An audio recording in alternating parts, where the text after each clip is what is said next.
Welcome to Faithful Bible Truths. Ang ating punggol dito ay buksan ang salita ng Diyos at sa biyaya ng Panginoon ay matapat na suriin ang mga talata ng Bible upang ating malaman ang mga katotohanan na tinuturo nito patungkol sa mga mahalagang doktrina at mga issues sa loob at labas ng iglesia sa panahon natin ngayon. Ang ating tatalakayin today ay ang ikapo ay obligado, ngunit ang pagtuturi ay hindi. Ngayon po naman mga kapatid, nais kong dalhin sa inyo ang isang bagay patungkol dito sa lagi nating tinatalakay na rightly dividing the word of truth. Patungkol po dito sa pag-iikapo o tithing. Pagkat ito po ay malaking issue mga kapatid, pagkat ito ay may kinalaman sa salapi o pera. At alam naman natin ayon sa Biblia, the love of money is root of all evil. Bakit ko po nabanggit yun mga kapatid? Pagkat meron pong isang bagay na inyutos ang Diyos, na ito po'y masasabi natin sa buong Biblia po, ay napakahalagang ipatupad. Ano po?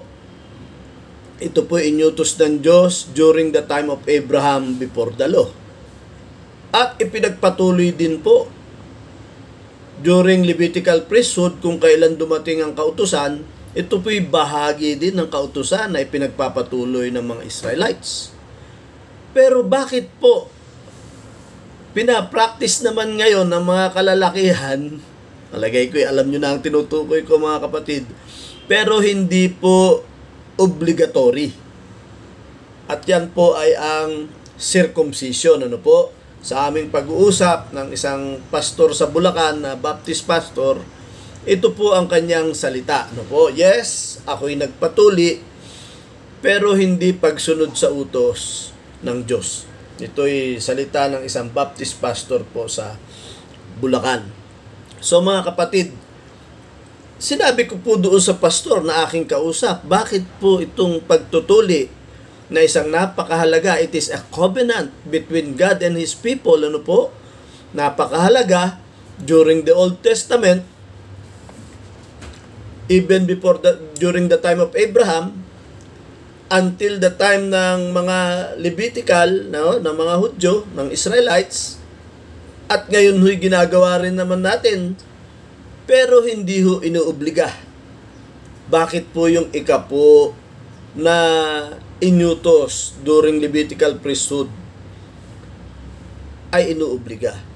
Malinaw pa naman sa ating mga naging pag-aaral nitong mga nakaraan, ayaw po ng Diyos na ang priesthood of Jesus Christ ay matulad kay Aaron. Malinaw po na ang pagkatawag ng Diyos sa Panginoong Hesukristo bilang high priest ay should be after the order of Melchizedek. So mga kapatid, makikita po natin, walang ibang dahilan kundi pera. Okay? So ito hong pagtutuli, patutunayan po natin mga kapatid sa pamamagitan ng talata, ito po'y covenant between God and His people. Ano po? Ito po'y babasahin natin sa Genesis chapter 17. Ano ho? Tingnan po natin ang sinasabi ng Biblia sa verse 10 and 11. This is my covenant, which ye shall keep between me and you and thy seed after thee. Every man-child among you shall be circumcised. Verse 11. And ye shall circumcise the flesh of your foreskin, and it shall be a token, inulit na naman po, of the covenant betwixt me and you. So, covenant po sa verse 10, covenant po sa verse 11. Paano po ngayon kung hindi ipatuli ang isang batang lalaki? Verse 14 po. Tingnan po natin mga kapatid, gaano po kahalaga ang pagtutuli.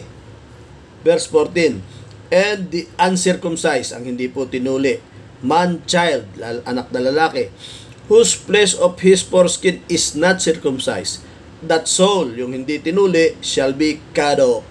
Cut off.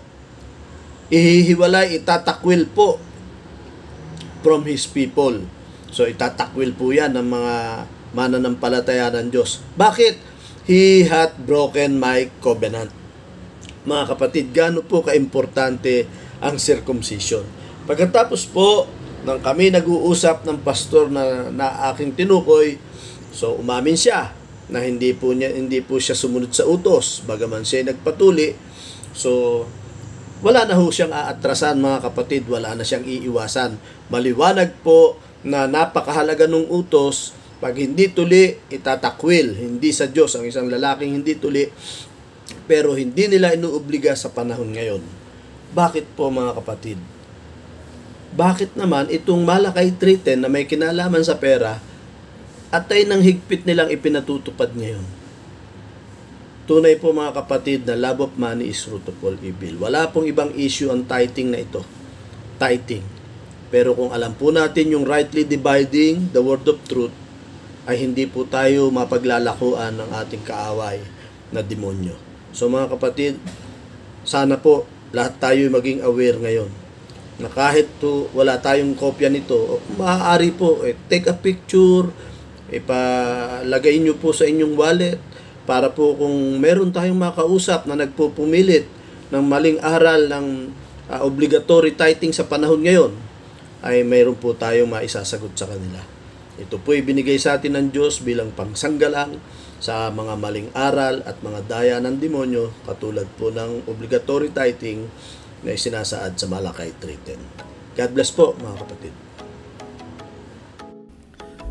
Magandang araw po.